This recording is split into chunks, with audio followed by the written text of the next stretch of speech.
Diksha? Okay. So, good evening and a warm welcome to all the dignitaries present here. I'm Sreushi from Clarinet, serving as the allocated session assistant to ensure a seamless experience. Clarinet stands as India's most relied upon digital platform, offering a multitude of enriching services exclusively for the doctors.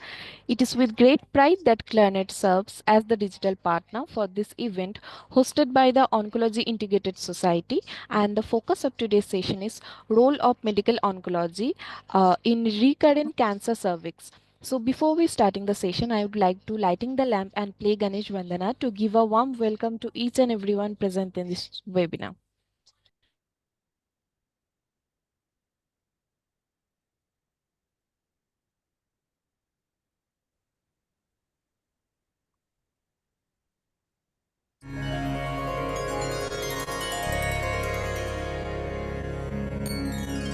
वक्रतुण्ड महाकाय सूर्यकोटि समप्रभ निर्विघ्नं कुरु मे देव सर्वकार्येषु सर्वदा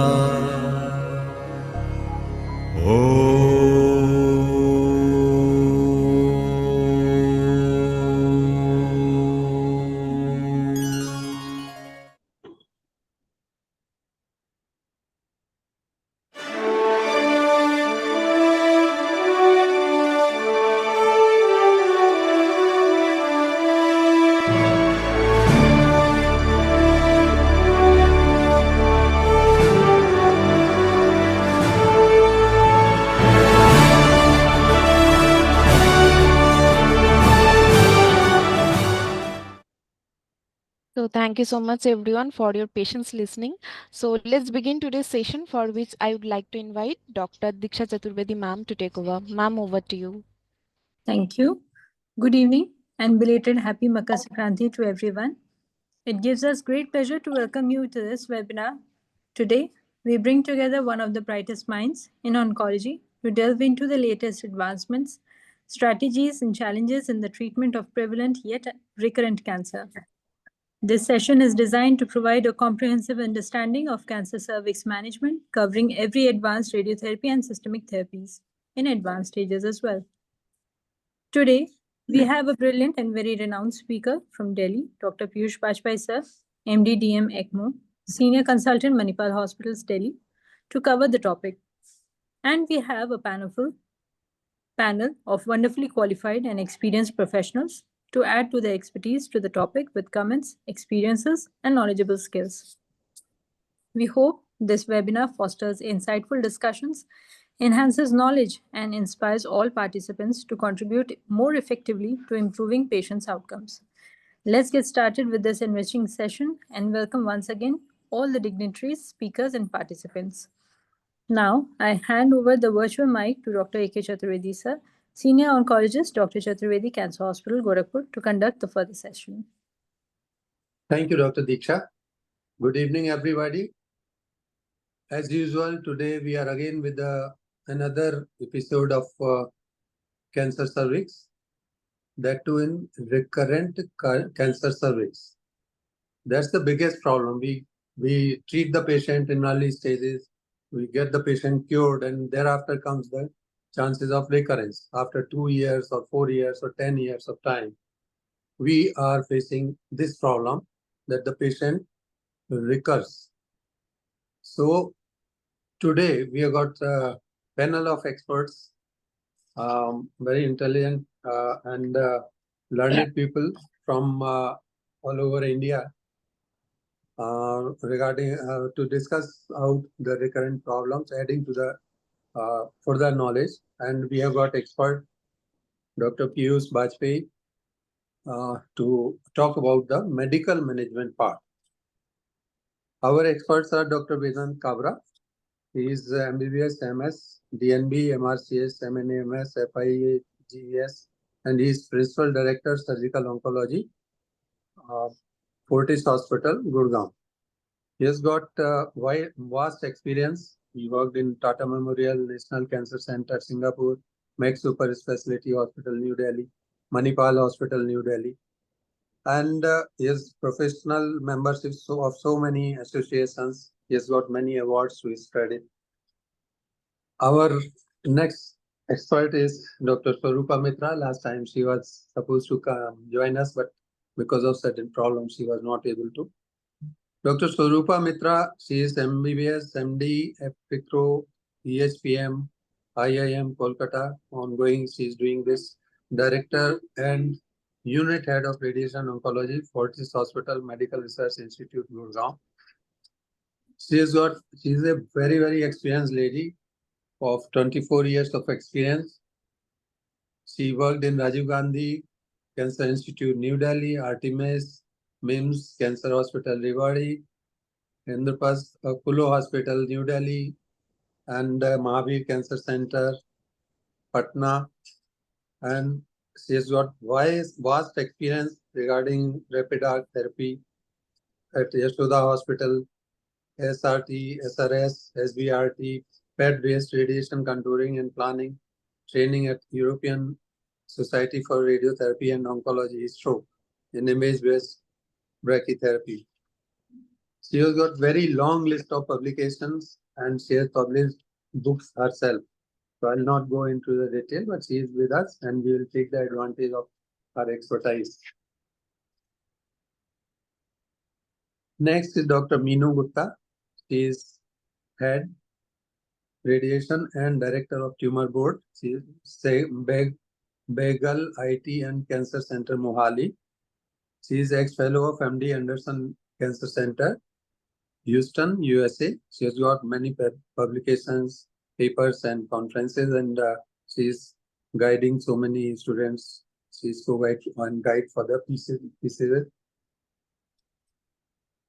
So next is Dr. Arvind Bhandari. He is the head of department. Just now I have written a message.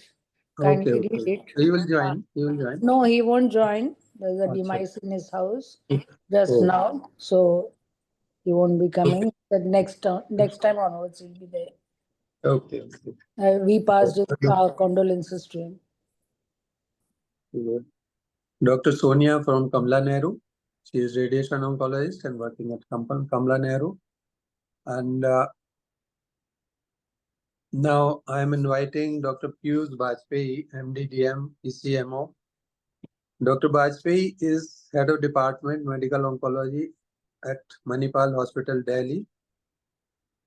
He did his MD internal medicine from GSBM Kanpur. He pursued his super specialty training in medical oncology from Cancer Institute, Adyar, Chennai. Now, with more than 10 years of practice in Delhi, Dr. Bajpai has a vast clinical experience with treatment of carcinoma breast, gastrointestinal, gynecological malignancy, hemato-lymphoid malignancy. So now I am inviting Dr. Peush Bajpai for a presentation. Dr. Peush, please.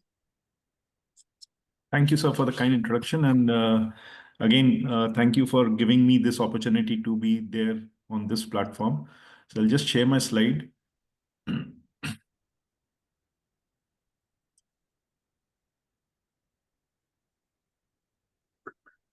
So I hope it is visible and I'm clearly audible. Yeah. Okay. So the topic today is what are the systemic therapeutic options in recurrent relapse carcinoma cervix. So to set the ball rolling, of course, as we discuss this problem of relapse and recurrent carcinoma cervix, we understand that cervical cancer itself is a major health problem. And we realize that most of the patients, as we get with almost all the cancers in India, because of a lack of a comprehensive staging structured program in our country, we get relatively patients in a locally advanced or advanced disease situation. And because of this issue, we are actually losing a lot of patients, and we see that the 5-year survival graphs for most of the cancers, are not so not a very happy story. So likewise for cervical cancer, which is a cancer mostly, as we understand that, the rural India is battling currently this particular issue. And it is because of this that we see lack of the availability of screening pap smear in the rural India, that we get patients in locally advanced disease pattern or advanced disease pattern, and these patients are pretty much malnourished or not in a very good immune status. So the 5-year DFS and overall survival stated is somewhere between 46 to 80%. So there is a lot of disparity in the results because of the obvious reasons that some centers, patients who can take the best of the treatments would do, including the best of RT radiotherapy, including brachytherapy, would do something above 70%.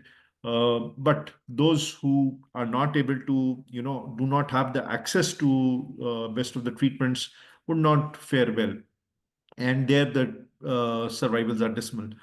So if we talk about basically how we actually follow up cervical cancer when once the chemoradiation is done, most of the times that's one of the most important treatment, as we understand, from stage 1B2 onwards, till the stage 4A. So there, typically 1/3 of cervical cancer will recur within the first 2 years after initial treatment. The NCCN guidelines recommend a follow-up evaluation every 3 to 6 months for the first 2 years, followed by every 6 months for the next 3 years in patients treated for cervical cancer. So where do we find the risk of recurrence? Of course, the risk of recurrence, a local recurrence when I'm talking about, has drastically decreased when a good local therapy has been given. Appropriate local therapy, a good brachytherapy, including a good brachytherapy has been given.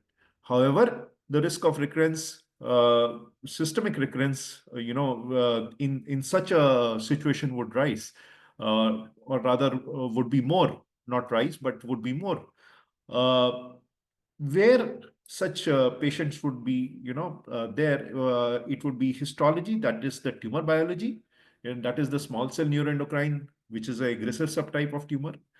Or if the biology is such that, closed vaginal margins during surgery were there, a positive lymph node or parametrial involvement, again, a locally advanced disease pattern would actually cause a risk of recurrence. This could increase more.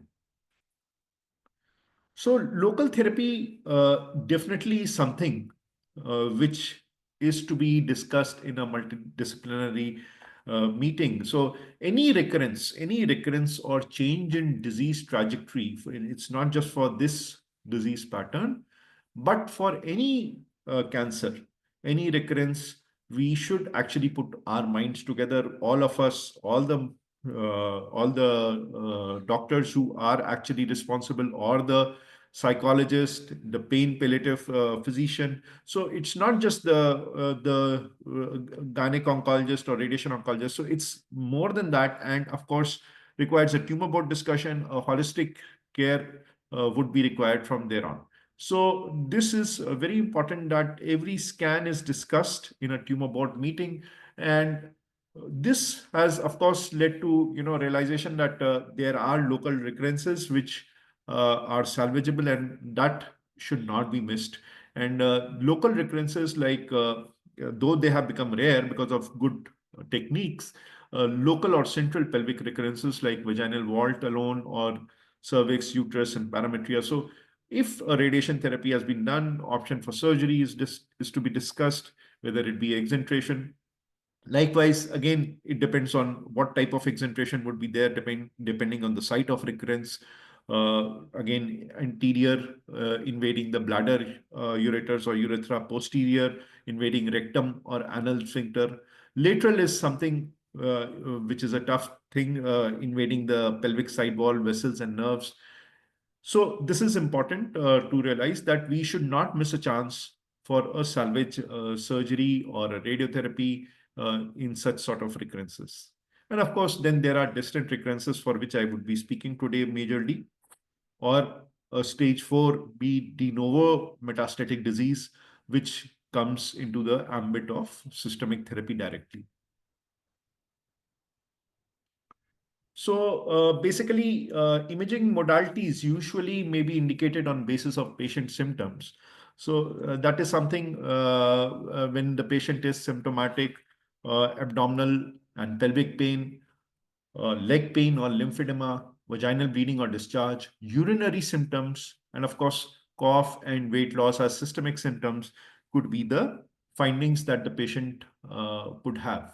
Now, one important finding is that we should counsel our patients about these symptoms, and we should emphasize that they should report and not neglect, for example, a leg pain or a lymphedema.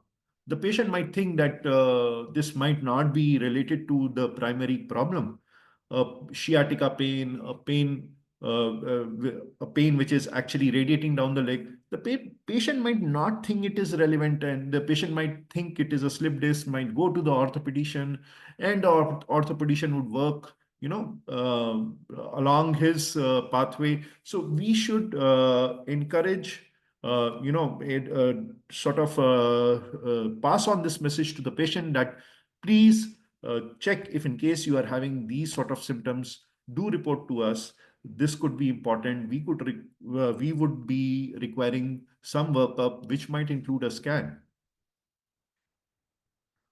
So talking about advances in systemic management for relapse refractory metastatic CA cervix, what has happened all throughout the time which has gone by in 2025, where are we? So basically, as we understand that the initial thing was chemotherapy, what has been the latest approvals, and this is highlighted in particularly in this slide, some of the potential successful stories for cervical cancer. And if you look at about systemic therapy, we see that in case of metastatic setting, it was basically Pembrolizumab as immunotherapy, which has made a mark. Before that, of course, Bevacizumab in 2014, Dr. Tiwari's paper was there, which actually made a mark in terms of overall survival in addition to chemotherapy. And thereafter, this particular GOG trial, which actually brought in the option for Pembrolizumab, is specifically for those who are PDL1 positives in a CPS score of PDL1 of more than 1. There, Pembrolizumab became a good option in such a patient. It was realized, of course, this realization was there that this is a viral induced disease, and of course, there is some immunosuppression happening because of cytokine release in the milieu like TGF beta, which causes the T cell to just hibernate and therefore to release the brakes. Such therapeutics could work over there in particular. So then came in Semiplimab. So it's a bit of tongue twister as these new drugs are. So these drugs are now coming in. And then now in 2023 onwards, we have seen ADCs coming in. And there is a ADC which is approved, that is antibody-drug conjugate, which is approved in cervical cancer, and that is tisotumab vedotin. So this is approved by both FDA and EMA for metastatic cervical cancer in the second or third line setting also. Now, as we see that most of these therapeutics get approved in later line, and then eventually we see the progress happens, they come in an earlier line. That is the early or early stage part. So what we have over here is data from Keynote A18, and that is the new thing which is now there. In addition to cisplatin, which is used as a radiosensitizer, Pembrolizumab is now establishing its place. Though the data follow-up was short when the result was published, nonetheless, the projected overall survival benefit was there. So Keynote A18 is acknowledged by both FDA and EMA, and the pembrolizumab has found its place in the early setting of chemoradiation, in addition to chemoradiation, as per Keynote A18 trial. So this is how things have progressed for cervical cancer in terms of overall survival. So you can see when it was the era of cisplatin only, it was somewhere in 2001 that GOG trials began looking at chemotherapeutic options, and cisplatin was the best. And you have an overall survival of 6.1 months. And there was heterogeneity during this period because chemoradiation was not very well established over here. And therefore, you had this bit of heterogeneity where some trials were actually including radiation and chemotherapy prior to systemic relapse therapy. And then GOG 204 was the one which actually established paclitaxel and cisplatin. Before this, there was a trial of topotecan and cisplatin, that was GOG 179, which actually showed a median overall survival which was statistically significant.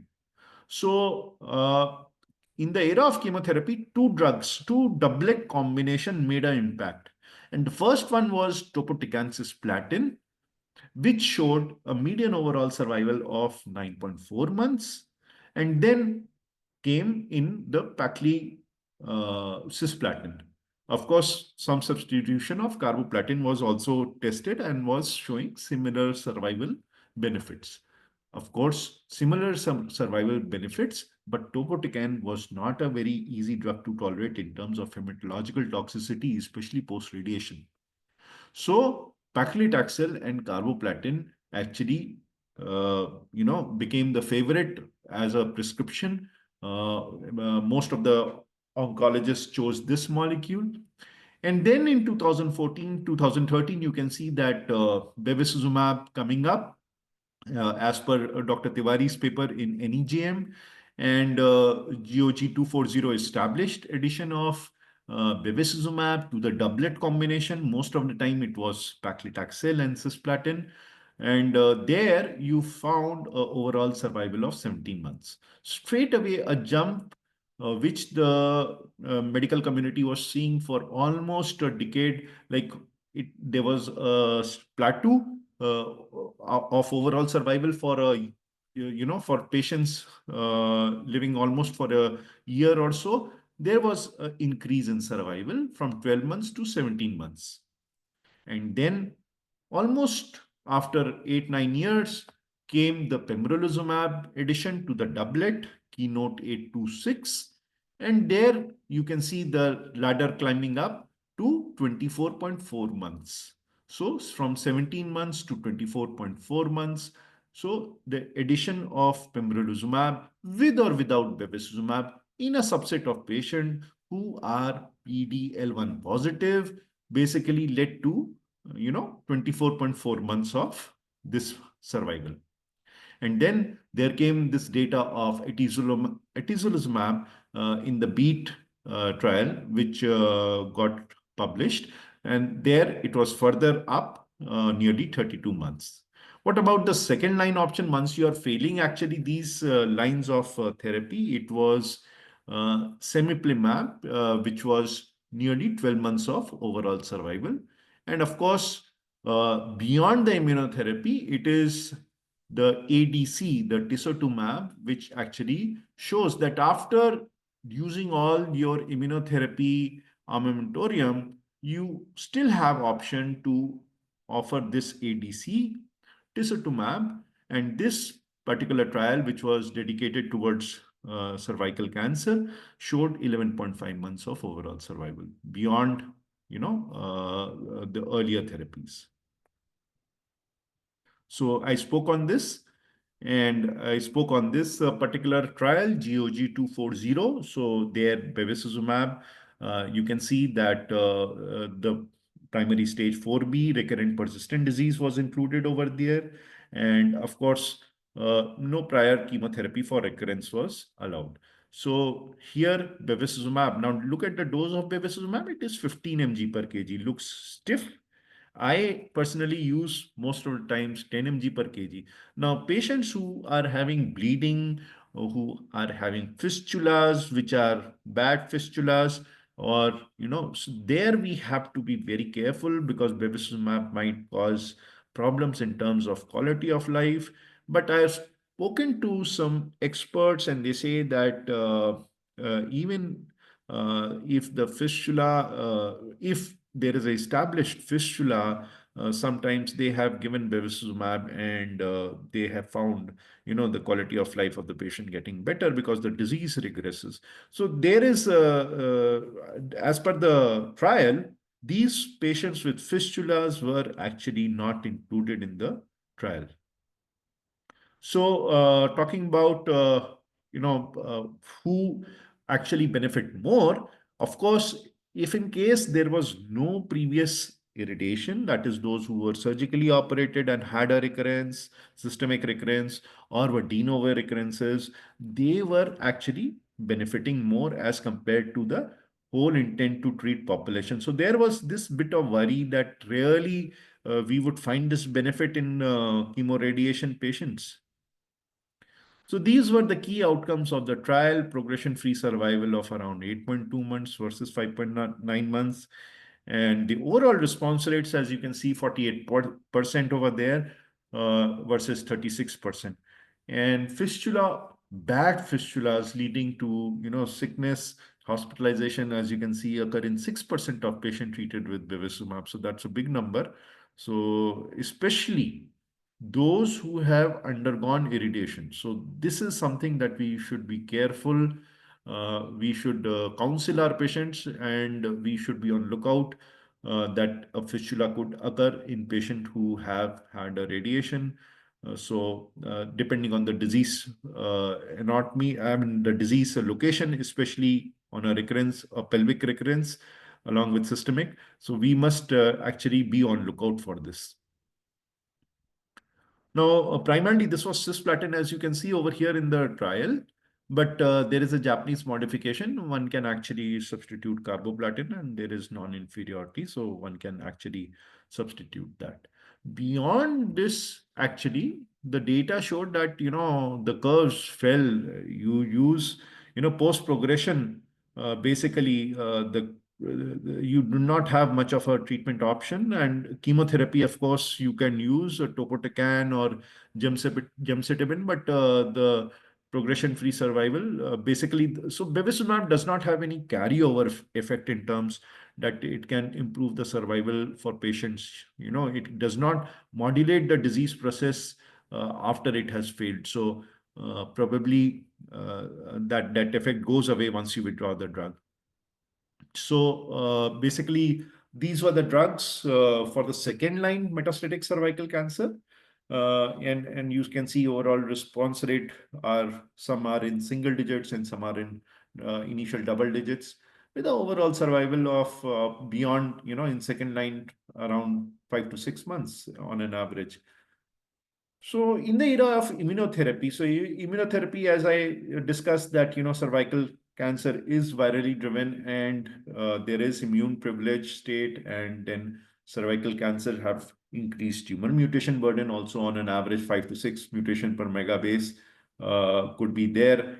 So they do lie behind melanoma, lung and bladder esophageal cancers, but then nonetheless they are actually immune active. And just to tell the students who would have joined that, PD-L1 is it's a receptor which is expressed basically on the tumor cells most of the times. In this context, it is also present. It is also present on the antigen presenting cells, the dendritic cells, the macrophages. The PD-1 is a receptor on the surface of T and B lymphocytes. So the PD-L1 is on the tumor cells and the PD-1 on the lymphocytes. And basically the binding of this basically inhibits the function of activated T cells, which is there to hit the tumor cell, but it actually gets tamed. So the tumor cells have adopted PD-1 and PD-L1 axis for immune escape to facilitate tumor growth. This is one of the receptor types that we have understood, and we have therapeutic options. Apart from the other brake mechanisms, one of them, of course, is CTLA-4. So this and other are being, other receptors are being understood, and there are drugs coming up slowly. So blockade of this pathway has now emerged as a promising cancer therapy. We all know, and one of the beneficiaries is cervical cancer also, apart from the other cancers. So this was the series of initial trials, Keynote 158 and Checkmate 358. So you have, wherever there is pembrolizumab, you have neck-to-neck nivolumab as well. So you can see that in the PDL1 CPS subgroup of less than 1%, pembrolizumab is 0% response rates. In less than 1%, there is hardly any response in a Keynote 158. So therefore, this got a FDA approval only in patients who are CPS of more than 1. So therefore, if in case we have a patient and we want to actually consider giving immunotherapy, we must check PDL1 score. We must ask for, if in case we want to use pembrolizumab, we must ask for specifically DACO22C3 CPS score, and not just tumor score. So CPS score is important, which is a combination of immune cell PDL1 expression as well as the expression on the tumor cells. So this is basically important to look at the CPS score. Then there is another immunotherapy, cemiplimab, which is used in the second line setting beyond, you have failed on one line of chemotherapy or second line of chemotherapy. There, this drug was checked upon. And one thing to note, interestingly, is that in the previous trials, the patients of adenocarcinoma cervix were less, but here there is a good number of patients of adenocarcinoma cervix which were taken. So this particular trial actually including a good number of adenocarcinoma cervix patient as well. And this drug showed, it improved overall survival versus chemotherapy in squamous cell histology, but also in the adenocarcinoma or adenosquamous carcinoma. So this is something which is, this was promising in one of the histologies which is very aggressive behaving. So here there is hope now coming up, and this has got the FDA and the EMA approval also. So look at this as well, that in PDL1 less than 1% also, this drug did work actually, and therefore this has an approval irrespective of the PDL1. So this was the approval that against this NEJM paper, again by Dr. Tiwari over here. So you have, regardless of the PDL1 or the tumor histology, you have approval of this drug. Now, this is coming from the EMA, which is, very conservative authority. So you have this approval over there. So Keynote 826 just was the trial which actually was a difficult design, though. I mean, a very difficult design for sometime who reads this trial first. But of course, this was upon the backbone of the GOG 240, which is the chemotherapy Bev combination. So not exactly the 240, but chemotherapy plus minus bevacizumab, and pembrolizumab was used in all patients. Bevacizumab was left upon the investigator.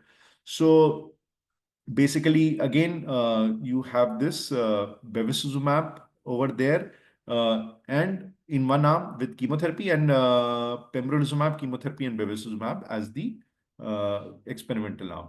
So the patients, of course, were treatment naive majorly, and this was treatment till progression. Dual primary endpoints were there: overall survival and PFS. And secondary endpoints were overall response rate, duration of response. So if we look at the baseline characteristics of the patient, so you have patients who are less than 1% also included over here. Again, a brave effort by the investigator to include such a subgroup. And then you have patients who had prior therapy, chemo, radiation, chemo, radiation or radiation only, and surgery only. So you have the subset of patients. And basically, this study used, where you can see bevacizumab used during this study, 63% patients were on bevacizumab also. So PFS and overall survival. So we look that there was basically median PFS was positively impacted. It was 10.4 versus 8.2 months over there. And the overall survival, as I had mentioned, 2 years versus 16.5 months in the placebo group. So if you look at the histology, again, histology-wise, PFS and the overall survival, the hazard ratio look quite similar. The platinum use, the cisplatin gains advantage over there in terms of hazard ratio over there. And concomitant bevacizumab, so yes or no, it looks quite similar in terms of PFS and overall survival. So bevacizumab you might use, you might not use. You can actually, leave bevacizumab. PDL1 positivity is required and use of immunotherapy is required on the backbone of chemotherapy. That was the message conveyed.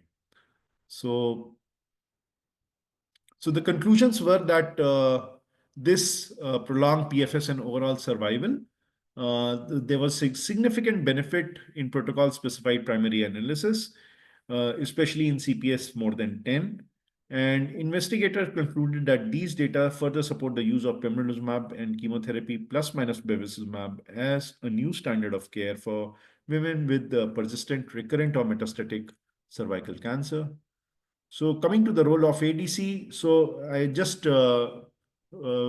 depict it in the flow chart that this is how actually the biomarker analysis is to be done right now.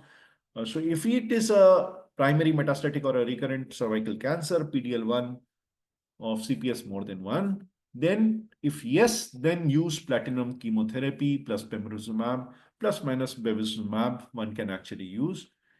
If it is a no, then one can actually go ahead with bevacizumab and chemotherapy, which is platinum based. And once there is a progression, so basically no new biopsies because tisotumab, if in case you are going to use, then you do not require any new biopsy. Now, tisotumab is basically antibody against tissue factor. Now, tissue factor is abundant on cervical cancer cells. So this factor, basically, really you need not check for it specifically. Like you have for ovary, mirvetuximab, where you have to check the folate receptor because folate receptor could be absent. But again, there also, we expect that 80% of the times ovarian cancer cells would have folate receptor. But here in cervical cancer, tisotumab, you do not need to check the presence of antigen, and you can use this particular drug. And it has shown the overall survival benefit in heavily pretreated individuals. Again, since tisotumab is not available to us, then what to do? Actually, we have a drug, ADC, which is trastuzumab deruxtecan, that is Enhertu, which we are using very much in breast cancer, in GI cancers. Here, because of the basket trial strategy of Destiny, one of the Destiny trials, which has shown that even the trastuzumab deruxtecan, which has got its approval for any of the HER2 positivity. So I would like to check upon the HER2 status of the patient. If it is 2+ and above, I would want to consider the use of this ADC in my patient. So with this, basically, this is where we are now. You can say it is a success story in a certain sense, but you can say that we are still a long way, providing the access to these molecules to a large, vast population who actually requires it. So there is a disparity clearly, and we need to address this. But this is what we have over here. Thank you.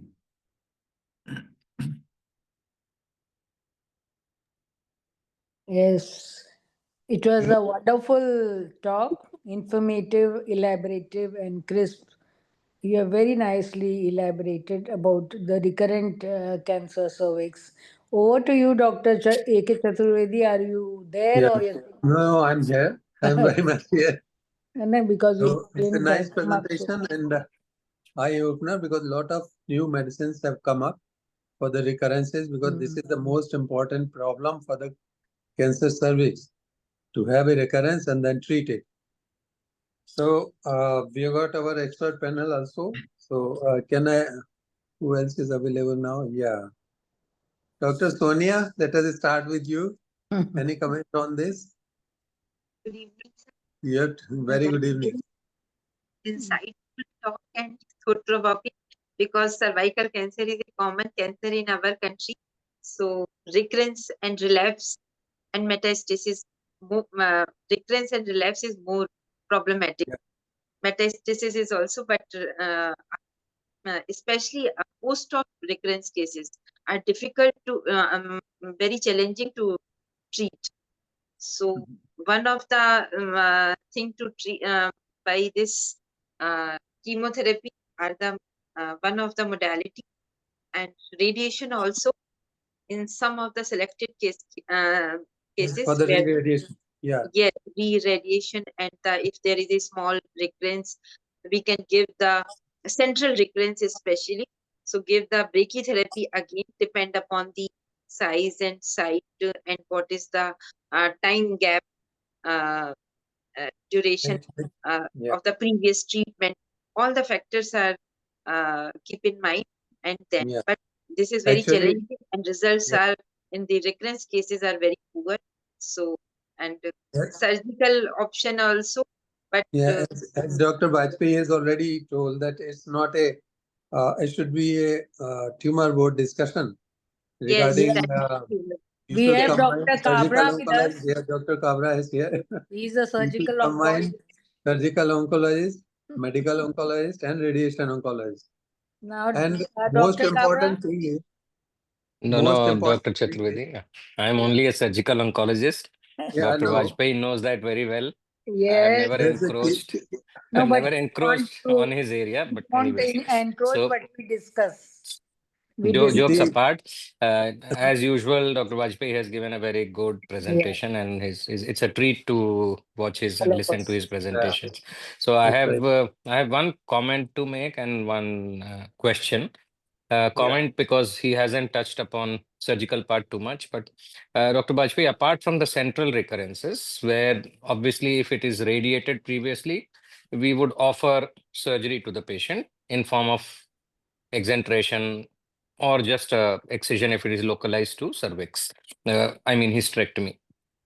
Yes. But apart from that, if there is a isolated metastasis, distant metastasis, which is amenable to surgical resection, and has a decent disease-free interval, I think there is a role for surgery, SBRT or ablative therapies for that as well. Totally agree, sir. Possibly surgery, if it is feasible, I think would give the best results. And in selected patients, we may have long-term survivors if it is isolated metastasis or what we call as oligometastasis.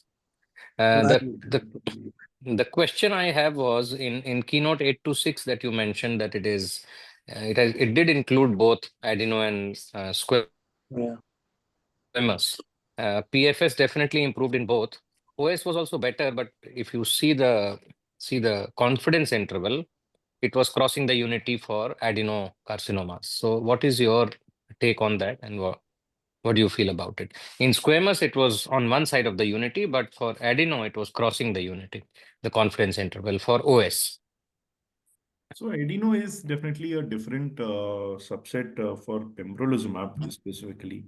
For cemiplimab, actually they have taken a good number of adenocarcinoma subset, and they have taken almost on 30 to 40% of adeno patient, where they have shown cemiplimab to be showing a good benefit. There's another drug which is cadonilimab, and that is in China. It's a Chinese molecule, and it is a bispecific immunotherapy, which has again taken the trial has taken a good number of adenocarcinoma patients, but unfortunately has not gained the EMA or the FDA approval for probably some known reasons. So the thing is, for pembrolizumab right now, sir, the data is what we have over here, that yes, for adeno patients, we can consider using in combination with bevacizumab. I would not want to give pembrolizumab alone. I would, because most of the times we are thinking where to add bevacizumab. This is one particular subset I would not miss on bevacizumab if in case there is no impending fistula or something like that. So there I would want to give it along with bevacizumab. It's a very aggressive disease pattern, and yeah. Right. Thank you. Dr. Meenu Gupta is here. Dr. Meenu? Yes. Thank you, Dr. Chaturvedi, and our speaker, and Dr. Kabra and Dr. team is there. So definitely cancer cervix, our population, once upon a time, it was a leading cancer with our females, our country, although it is number 2. But yes, we are getting more cases of the recurrence and relapses. And one thing we have to be clear, once the technology is there, although we have the expert, but with the use of IMRT, IGRT, where we are giving the good doses, but there should not be any geographical miss while planning. So this is a message for all the students while covering with this higher modality of the treatment. So we have to take care, at least during planning our TPS room, where the chances of geographical miss should not be there. And at the time of diagnosis, definitely it is the adeno. Then we have to add chemotherapies as well, if the adeno, because later sometime we are seeing the recurrences. I'm not talking of the squamous cell malignancies. And once there are the local recurrences, it has to be the tumor board decision with the surgical oncology team. Problem is that with this populated country and lot of cases, you see every center, there are a lot of cases where the expertise are actually limited.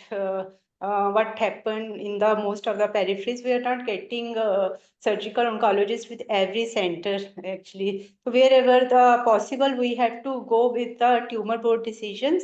Local salvage therapy with either the surgery or SPRT, that has to be considered. But for the metastatic disease, we have to chemo, and it is the era of the molecular genomic analysis. So we have to check, we have to go a step forward, where if we compare with the breast malignancies as well as the CS cervix, so where there is a genomic resistant, why it was a radio resistant, although it was a very radio sensitive tumor.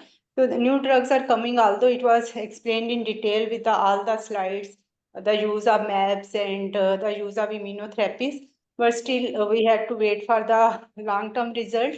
Although immunotherapies, it is a game changer with all the malignancies. Cervix, we are still waiting for the more result. Definitely it will help in the cervical malignancies also. It has to be, because today our talk is the metastatic and recurrence and relapsed. So it is a multidisciplinary treatment along with the palliative treatment also.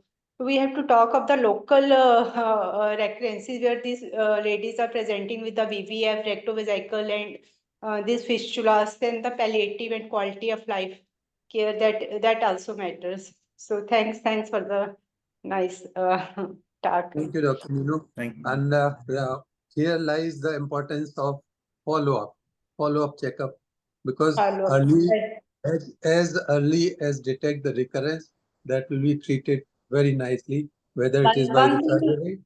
One thing has to be clear, because it is again the radiology, we are mostly what we are seeing, we are dependent on the imaging PETs and all that, but the good clinical examination and follow-up. Good clinical exam. That's right. It is very important to put the finger inside the vagina. and you can feel if there is small induration during follow-up, or our speaker told in the first Chatika and all that, this has to be covered. Thank you, thank you. Now today we have Dr. Swarupa. Last time she was not here, so Dr. Swarupa Mitra. Dr. Swarupa? Just now she peeped in. Yeah. Appeared. So We can have some more opinion of Dr. Sonia.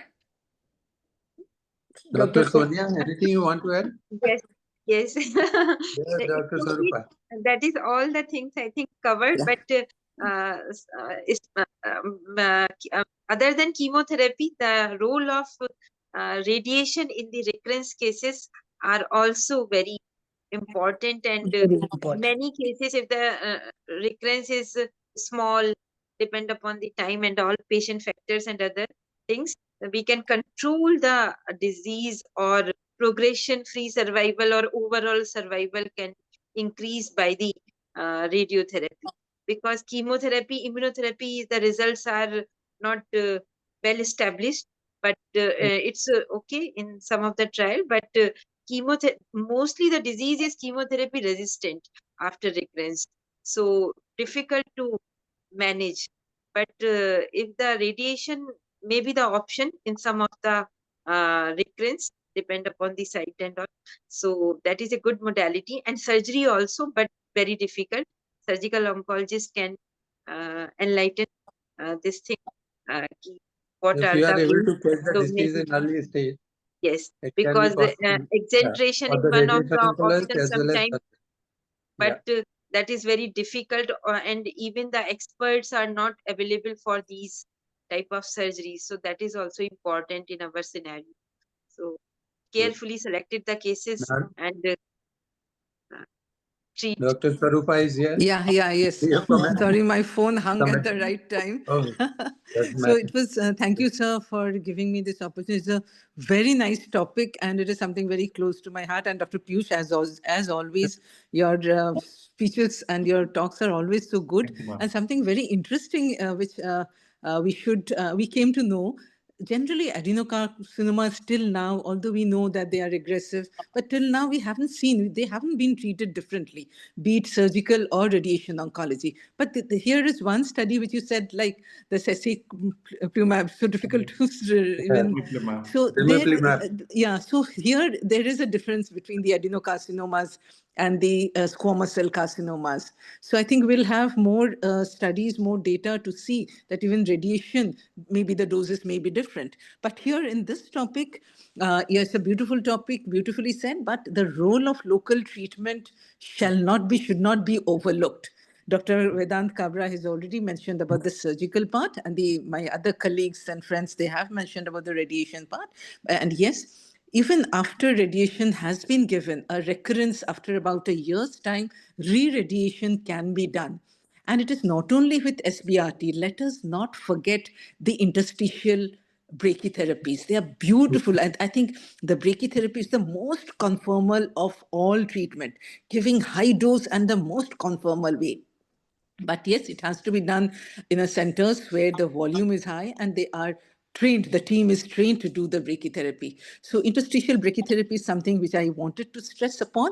And the other is that we have now the MRI LINAC. So I would like to take this opportunity to share with everyone what MRI LINAC is about. So this is actually a very good modality to treat such tumors which have been treated earlier, and there is the soft tissue delineation is not as good in the CT scan. And here in these tumors which are fibrosis all around, they can be delineated very well with the MRI, and we are doing a real-time monitoring of the movement, real-time replanning, real-time motion management. So this is a very good, and there are some papers in MRI LINAC treating cervical cancer which are recurrent post-radiation. So this is, I think, something other than whatever has been said, which I wanted to stress upon. Thank you. Very good. Thank you, Dr. Swarupa. So now our journey started with the cisplatin, then cisplatin pacli, then Bevacizumab, Pembrolizumab, and Can I ask one Testosterone. question to all of you, please? Yeah. Yeah, Miss, what is the difference between the survival between doing re-radiation, doing just like what he has said about the medical Chemotherapy. oncology part, medical oncology part, targeted and immunotherapy and all that, and surgical oncology like exenteration, survival, इन तीनों में सबसे ज्यादा अच्छा किसका है? Dr. Piyush. So, ma'am, whenever a local therapy is amenable to, whenever we can do it, we should do it, because when we talk about salvage therapies, salvage local therapies, then we are actually talking about 5-year median survival of almost 50%. When we are talking about these immunotherapies, when we are talking about these ADCs, we are talking about 2-year survivals, 3-year survival on an average. So there lies a stark difference. Our clear, goal starts hitting low. So when we talk about local therapy, we are talking about 5-year average survivals. When we are talking about systemic therapy, we are hitting low on 2 or 3 years average survival. So Okay. clearly, if in case local therapy can be done, should be done. We do not have much data of systemic therapy post a salvage local therapy. So I was trying to search upon this, that do we have such data that once a good systemic. So I came across a case series and where they say that these patients have benefited. So I feel that once such a extensive surgery or extensive local therapy has been done, we should try to actually whether the biology of disease would have contained a disease, or whether the whole biology would have contained a disease to the local organ, but still I feel that some systemic therapy should be offered. I am not saying that bevacizumab, because it hardly works in when a resection is R0 and there is a minuscule disease, but some chemotherapy should be given. This is what my take would be. Actually, in carcinoma cervix, after the salvage therapy. In carcinoma cervix, mostly it is the central failure. Yes. Distant mets are less compared to the central failure. And one more question I want to ask, whether we should go for HER2/neu and PD-L1, PD-L1 markers in every cases of CA cervix, because this is important. After recurrence, you're going to get this type of things, either whether PD-L1 is more than one or other markers HER2 positive or not. So what is your take on it? Like before recurrence, huh? You mean to say? Before, when the case when is diagnosed, the patient comes. when the patient is diagnosed, do the histopathology and go for these markers. That's an excellent too expensive. That's an excellent question. But so far, what information we have and how we know PDL1, it is what we define it as, the term we use. It's a dynamic marker. The presentation of PDL1 changes over a period of time as the disease, the natural course of history of disease. So it might be present in a low this thing in the early CA cervix and might be high. That is, more immunosuppression would be there for the tumor, for the immune milieu in the tumor cell environment. So I would suggest that only once we decide to give systemic therapy by immunotherapy, especially it is important that what PDL1 platform we are going to use. That is also important, because all PDL1s in the lab, we must decide, if in case pembrolizumab is to be used, we must use a DACO platform. So that is to be decided also. But it is not upfront in the early stage cancer. It's only once we decide to use immunotherapy that we should use these markers. Also, a similar story for HER2/neu. I would suggest that once the disease become more aggressive and and that's the time that you would want to use and has systemically spread and salvage local therapy options are not available, then only with a biopsy we can consider using, if in case we want to use a post pembrolizumab failure, then we can use HER2/neu testing at that point of time, and then take a decision accordingly. So that means after recurrence, you should go again for the biopsy and take the tumor markers. If tisotumab is to be used, then there is no biopsy requirement. But if in case we are talking, tisotumab is unfortunately not available to us right now. Not available. But if in case, and it is independent of PD-L1. It is independent of any marker. It is against antigen called tissue factor. Yeah. So tisotumab is again tissue factor, which you need not check for CA cervix. However, if in case HER2/neu is to be used, it is better to have it against a 2+, at least a 2+ HER2/neu positivity, because it was a basket trial. It was not against CA cervix in particular. And since it has got a tissue agnostic approval, so most of the times, at least a 2+ histology, we can consider using in any sort of solid tumor, this particular drug, the Enhertu. And this pembrolizumab 24 months survival and survival benefit with itizumab is 32. So not much of difference. Yes. Itizumab is Bevacizumab, the BTEC trial. So it is to be used with Bev. That are pretty costly drugs, and we should weigh cost versus benefit. Then we can use that for the institutional trials. Yeah, patients wish, because they are difficult to get these drugs. So thank you very much. Thank you so much, Dr. Piyush and Dr. Sarupa Mitra, Sonia, and everyone, Dr. Kabra. Thank you, Sarupa, Sonia. For joining. I was going to leave. Thank you, ma'am. Thank you, sir. Nice seeing you here after a long time. Yeah, actually, after a long time. I do keep on following you all on Facebook. Oh, so sweet. Even I do. Same here. It was nice to see you with Yogi ji. Sonia is really also living. I have to tell her. I just went to so meet nice him. of you and so sporting That's of you nice. there That's every nice. time. She is a darling, Dr. Sonia. Very sweet. Mostly वो मेरे को मिल जाती है. South गए थे, वहाँ भी मिल. Last time, Kochi गए थे ना तब. That time also. And thank you, Dr. Piyush. Thank you, ma'am. Thank you, sir. We Good love night, Dr. Piyush, Dr. Sonia, Shresi, Dr. Diksha. Thank you, all of you, and all the participants, all the dignitaries. We had really a good time interacting and learning so much. Very nice, actually, very nice. Thank you so much. Thank you, ma'am. Thanks for the opportunity, ma'am. Thank you. Thank you, ma'am. Thank you so much, everyone, for giving us the opportunity to host the session today. Thank you so much. Thank Good night to all of you. Thank you, ma'am. Good night.